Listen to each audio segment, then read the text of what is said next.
ایک ڈاکٹر کے ساتھ بیٹھا تھا, اس نے مجھے کہا 40 تک آپ نے جو کھانا پینا نا کھا لیں, 40 کے بعد اس باڈی پر زیادہ زور نہ ڈالیں, باڈی کے ساتھ مستی نہ کریں. میں نے کہا اس سے کیا مراد ہے؟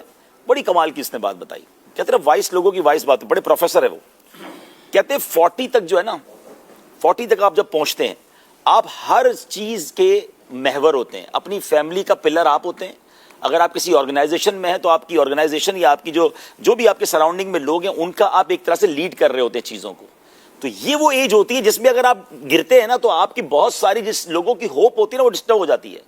50 55 60 کے بعد تو لوگ آپ کو سنبھالتے ہیں, 40 تک پہنچتے پہنچتے آپ کو کئی لوگوں کو لے کے چلنا ہوتا ہے. تو وہاں اپنی باڈی کے ساتھ کوئی مذاق نہ کریں. دوسرا اس نے بڑی کمال کی بات کی, جب میں اور آپ پیدا ہوئے تھے نا اشفاق بھائی, اس وقت یہ دل لگا تھا, اس وقت یہ گردے لگے تھے.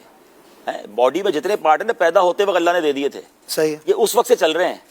یہ 40-50 سال پرانی مشین ہو گئی ہے جس کی 40 سال عمر ہو گئی ہے. اب اس کو اور کتنا برڈن ڈالنا ہے, یہ ہم نہیں سوچ رہے ہوتے. ہماری گاڑی کے پارٹ 5-10 سال میں خراب ہو جاتے ہیں, چینج کرنی پڑتی ہے. یہ اللہ نے ہمیں کسی کی 40 سال عمر ہو گئی ہے, 50 عمر ہو گئی, اب یہ سوچ رہے 40 سال سے دل دھڑک ہی رہا ہے, گردے کام کر رہے ہیں, مینٹیننس پر ہے, باڈی کی تمام چیزیں کبھی غور ہی نہیں کیا ہم نے. اب اتنی پرانا پارٹ ہے یہ, اب کتنا لوڈ ڈالو گے اس پہ. اب کھانے پینے میں احتیاط کریں, زیادہ باڈی پہ برڈن نہ دیں, زیادہ ٹینس نہ لیں. یہ جو بندہ کولیپس ہوتا ہے نا اچانک, ہم نے دیکھا یار کچھ بھی نہیں تھا بندہ چلا گیا, اللہ اللہ, یہ وہی ہوتا ہے کہ آپ اپنے اس پارٹ پر 18 سال والا بوجھ ڈال رہے ہیں. یعنی 40 سال کے بعد بھی وہی کھانے کھا رہے ہیں جو 18 سال کے. اور نہیں کہ ہمارا ایک جملہ مشہور ہے لکڑ ہضم پتھر ہضم, وہ جوانی میں چلتا ہے.